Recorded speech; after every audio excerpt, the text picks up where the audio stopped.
بسم اللہ الرحمن الرحیم۔ ہدایت کا سفر انسان کو آہستہ آہستہ بدل دیتا ہے۔ جو بات پہلے صرف سنی جاتی تھی اب محسوس ہونے لگتی ہے، اور جو محسوس ہو جائے وہ انسان کے اندر جگہ بنا لیتی ہے۔ اب تک کے سفر نے ہمیں صبر، بھروسہ اور غور و فکر کا شعور دیا، اور آج اسی شعور کی روشنی میں ہم داخل ہو رہے ہیں قرآن پاک کے 13ویں پارے میں۔ آئیے دل کو سکون دیں، ذہن کو خاموش کریں اور اس پیغام کے ساتھ جڑ جائیں جو انسان کو اندر سے مضبوط بناتا ہے۔ 13ویں پارے میں سورہ یوسف کی بقیہ آیات ہیں اور سورہ رعد اور سورہ ابراہیم مکمل ہیں۔ یوسف علیہ السلام کا بقیہ قصہ ذکر ہوا، جس میں وہ جیل سے باہر آتے ہیں۔ ان کے کردار کی سچائی کھل کر سب کے سامنے آ جاتی ہے۔ پھر وہ وزیر بنائے جاتے ہیں۔ اس کے بعد بھائیوں سے ملاقات ہوتی ہے، وہ ان سے معافی مانگتے ہیں اور وہ صاحب اقتدار ہونے کے باوجود سب کو معاف کر دیتے ہیں۔ آخر میں ان کے سب گھر والے ان کے پاس مصر تشریف لے آتے ہیں۔ اس سے یہ سبق ملتا ہے کہ انسان نفس کی شرارت سے اسی وقت بچ سکتا ہے جب اللہ کی رحمت اس کے ساتھ ہو۔ علماء نے نفس کی 3 اقسام بتائی ہیں۔ پہلی، نفس امارہ جو برائی کا حکم دیتا ہے۔ دوسری، نفس لوامہ، یہ وہ نفس ہے جو برائی کرنے کے بعد ملامت کرتا ہے۔ اور تیسری، نفس مطمئنہ، یہ وہ نفس ہے جو اپنے رب سے راضی ہوا اور وہ اس سے راضی ہوا۔ یہ نیکی کے کاموں کے ساتھ ساتھ اللہ کریم کے ہر فیصلے پر مطمئن رہتا ہے۔ چنانچہ نیک اور خیر کے کام انسان کے نفس کو مطمئنہ بنا دیتے ہیں۔ اس کے علاوہ یوسف علیہ السلام کے قصے میں سیکھنے کی جو باتیں ہیں ان میں یہ ہے کہ اپنی تعریف کرنا ناپسندیدہ عمل ہے، لیکن بوقت ضرورت اپنی خوبی بیان کر کے ذمہ داری اٹھانا پسندیدہ کام ہے۔ نیکی اور صبر کا اجر کبھی زائل نہیں ہوتا۔ اسباب اختیار کرنے کے باوجود بھروسہ اللہ پر ہی ہونا چاہیے۔ صبر جمیل وہ صبر ہوتا ہے جس میں شکوے، شکایتیں نہ ہوں اور بار بار مصیبت کا ذکر نہ کیا جائے، اور سب سے بڑھ کر عاجزی اور شکر اور اللہ کریم کی رضا اور رشتوں کو جوڑنے کی نیت سے دوسروں کو معاف کرتے رہنا۔ تاہم مصیبت پر آنسو بہانا صبر اور تقوی کے منافی نہیں، اللہ کی رحمت سے مایوسی کفر ہے۔ تقوی اور صبر کامیابی کی کنجی ہے۔ یوسف علیہ السلام کے قصے میں صبر، عفو و درگزر، احسان اور تقوی نمایاں ہے۔ خطا کار سے درگزر کرنا انبیاء کی صفت ہے۔ تکمیل نعمت کے لیے اچھے خاتمے کی دعا کرنی چاہیے۔ واقعے کے اختتام پر واضح کیا گیا کہ یہ غیب کی خبریں اس لیے دی گئیں تاکہ سمجھدار لوگ ان سے عبرت حاصل کریں، لیکن بہت سے لوگ اس سے نصیحت حاصل نہیں کرتے۔ نبوت مردوں میں رکھی گئی اور نبی ہمیشہ اپنی قوم میں سے ہی آتا ہے۔ پچھلی قوموں کے انجام سے عبرت حاصل کرنی چاہیے۔ سورہ کے اختتام پر قرآن کریم کی تعریف کی گئی کہ یہ قرآن پہلی کتابوں کی تصدیق کرتا ہے، ایمان والوں کے لیے ہدایت اور رحمت ہے۔ سورہ رعد، یہ مدنی صورت ہے۔ پہلی صورت کا اختتام بھی قرآن کے ذکر سے ہوا تھا اور اس کا آغاز بھی قرآن کی حقانیت کے ذکر سے ہوا۔ اس صورت میں جا بجا تخلیق کائنات کی نشانیاں تفصیلاً بیان کی گئی ہیں۔ ان کے ذریعے سے توحید، قیامت اور دوبارہ زندہ ہونے پر ایمان کی طرف دعوت دی گئی ہے۔ کافر مرنے کے بعد دوبارہ زندہ ہونے کا انکار کرتے ہیں، چنانچہ کفر کے باطل خیالات ذکر کر کے ان کا بطلان ظاہر کیا گیا۔ امید اور خوف میں اعتدال رکھنا چاہیے اور امید کو مقدم رکھنا چاہیے، اللہ سے حسن ظن رکھنا چاہیے۔ ایک اہم بات یہ بتائی گئی کہ ہر شخص کے آگے پیچھے اللہ کی طرف سے نگہبان ہوتے ہیں جو اس کی حفاظت کرتے ہیں۔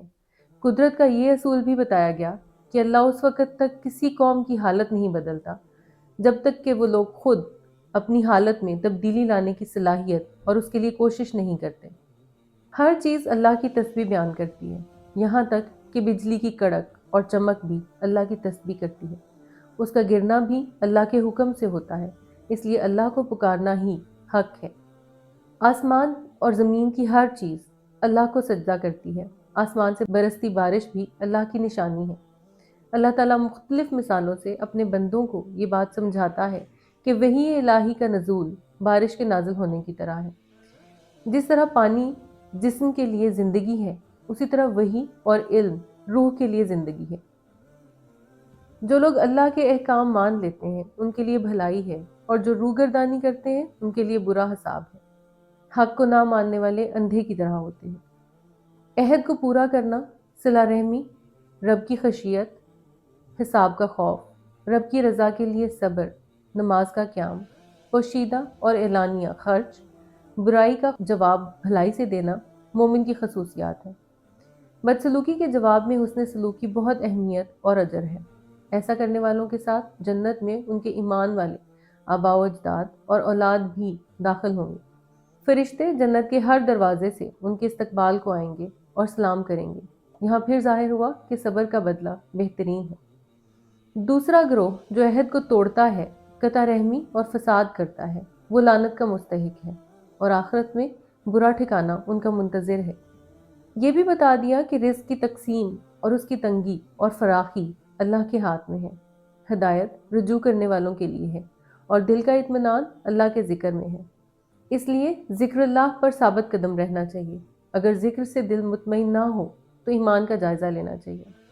نبی کریم صلی اللہ علیہ وآلہ وسلم کو بتایا گیا کہ اگر قرآن کے ذریعے سے کرشمے بھی دکھا دیے جائیں تو بھی یہ کافر ایمان نہیں لائیں گے۔ ان کے انکار کے سبب عذاب کی وعید سنائی گئی۔ اس صورت کے آخر میں پھر قرآن کریم کی تعریف کی گئی ہے کہ یہ محکم کتاب ہے۔ بتایا گیا کہ معجزہ نبی کی بجائے اللہ کے حکم سے ظاہر ہوتا ہے۔ تقدیر اللہ کے ہاتھ میں ہے۔ نبی کے ذمے پیغام پہنچانا اور اللہ کے ذمے حساب لینا ہے۔ آخری فیصلہ اللہ کا ہی ہوگا۔ موت کے ساتھ ہی سب حقیقت واضح ہو جائے گی۔ سورہ ابراہیم، یہ سورہ بھی مکی ہے، نیز اس کا آغاز بھی قرآن کی تعریف سے کیا گیا کہ اس قرآن کے نزول کا مقصد یہ ہے کہ لوگوں کو کفر کی تاریکیوں سے نکال کر ہدایت کی روشنی میں لے آئے۔ گمراہ لوگوں کی خصوصیت یہ بتائی کہ وہ آخرت کے مقابلے میں دنیا اور اس کی نعمتوں کو ترجیح دیتے ہیں اور اللہ کی طرف جانے سے روکتے ہیں۔ پھر رسالت، نبوت اور نبی کی بعض خصوصیات بتائی گئیں۔ نبی ہمیشہ اپنی قوم ہی کی زبان میں بات کرتا ہے اور انہی کی زبان میں کتاب لاتا ہے۔ موسیٰ علیہ السلام کا واقعہ ذکر کیا گیا اور بتایا کہ ان کو حکم دیا گیا تھا کہ اپنی قوم کو واقعات عذاب الہی سے عبرت دلاؤ۔ ان واقعات میں سیکھنے والوں کے لیے بہت سے نشان عبرت ہیں۔ صبر اور شکر کرنے والا انسان ہی عبرت حاصل کرتا ہے۔ پھر نبی کریم صلی اللہ علیہ وآلہ وسلم کو تسلی دی گئی کہ جس طرح کے اعتراض یہ کفار مکہ آپ پر کرتے ہیں، اسی طرح کے اعتراضات سب انبیاء کی اقوام نے کیے۔ اللہ کے غضب اور نافرمانی سے ڈرنا ایمان کی علامت ہے۔ آخرکار رسول ہی فتح یاب ہوتا ہے اور جابر دشمن نامراد ہوتے ہیں۔ اس کے بعد جہنم کی ہولناکی بیان کی گئی کہ وہاں پینے کو پیپ کا پانی دیا جائے گا۔ موت ہر طرف سے آئے گی لیکن جہنمی مرے گا نہیں۔ اس دن نجات کی کوئی صورت نہیں ہوگی۔ قیامت کے روز یہ سب آپس میں جھگڑیں گے۔ اس کے بعد شیطان کی تقریر کا ذکر ہے کہ جب سب جنت والے جنت میں اور جہنم والے جہنم میں چلے جائیں گے تو شیطان یہ کہے گا کہ اللہ کا وعدہ سچا تھا اور میرا وعدہ جھوٹا تھا۔ میں نے صرف بلایا اور بہکایا تھا۔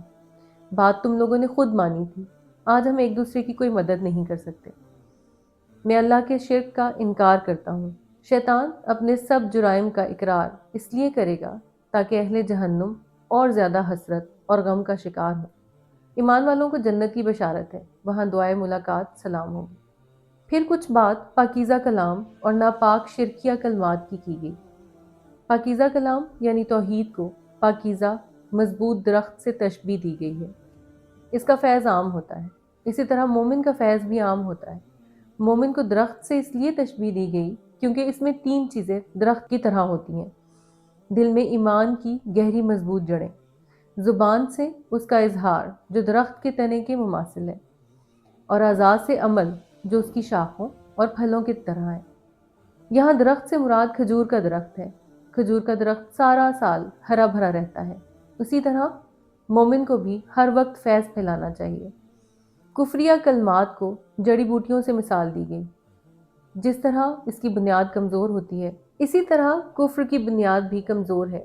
یہ بھی بتایا گیا کہ مومنوں کو اللہ اس کلمہ طیبہ کی بدولت دنیا اور آخرت دونوں میں ثابت قدم رکھتا ہے۔ ظالم راہ مستقیم سے بھٹک جاتا ہے اور حق سے محروم رہتا ہے۔ ایمان والوں کو نماز، پوشیدہ اور اعلانیہ انفاق کا حکم دیا گیا۔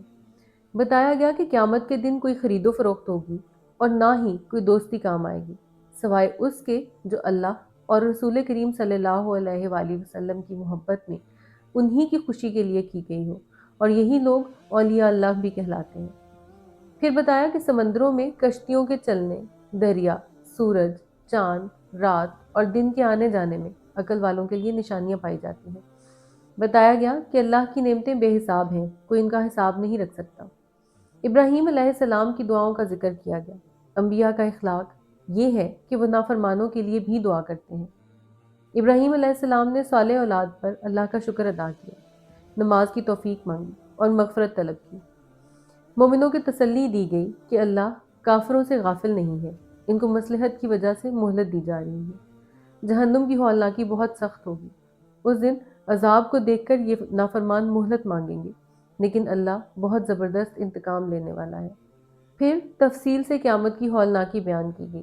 فرمایا گیا جس دن یہ زمین آسمان تبدیل کر دیے جائیں گے اور لوگ اکیلے زبردست اللہ کے حضور حاضر ہوں گے، اس دن مجرم زنجیروں میں جکڑے ہوئے ہوں گے، تارکول کے لباس پہنے ہوئے ہوں گے اور آگ ان کے چہروں کو ڈھانپ رہی ہوگی تاکہ یہ اپنے اعمال کا بدلہ لیں۔ سورہ ابراہیم کی 7ویں آیت اس سورت کی ایک مشہور آیت ہے، جس کی روح سے اللہ رب العزت کی نعمتوں کا شکر، ان میں اضافے اور ناشکری عذاب الہی کا موجب ہے۔ اس سورت کا اختتام بھی قرآن کے ذکر سے کیا گیا۔ قرآن کے نازل کرنے کا مقصد تبلیغ ہے، یہ اللہ کی توحید کا اعلان کرنے اور خبردار کرنے کے لیے بھیجا گیا ہے تاکہ دانشمند لوگ اس سے عبرت حاصل کریں اور نصیحت لیں۔ یوں قرآن پاک کے 13ویں پارے کا پیغام ہمارے دلوں سے گزرا۔ سوچ کی گہرائی، حقیقت کی پہچان اور یقین کی مضبوطی ہمیں ایک نئی سنجیدگی عطا کرتی ہے۔ قرآن انسان کو دیکھنے کا نیا زاویہ دیتا ہے، جہاں ہر نشانی معنی رکھتی ہے اور ہر لمحہ سبق بن سکتا ہے۔ اللہ سے دعا ہے کہ یہ سمجھ ہمارے اندر زندہ رہے اور ہمیں حق کو پہچاننے والی نظر عطا کرے۔